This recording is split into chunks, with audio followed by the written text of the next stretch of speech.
अस्सलाम वालेकुम दोस्तों। हदीस सुनना और लोगों तक पहुंचाना नेकी का काम है। हमारी वीडियो को आखिर तक देखें, इन अहदीस को सुनकर अमल करें और दूसरों को अमल करने की तलकीन करें और सवाब की नीयत से हदीस को शेयर करें, लाइक करें और सब्सक्राइब करें। तो चलें हदीस सुनते हैं।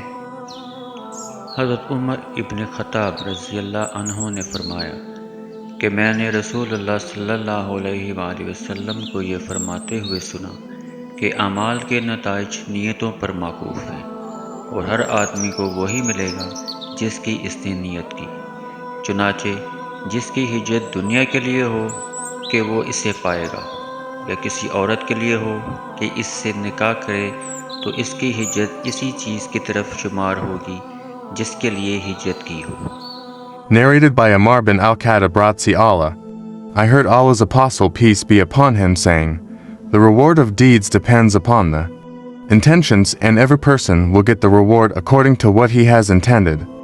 So, whoever emigrated for worldly benefits or for a woman to marry, his emigration was for what he migrated for."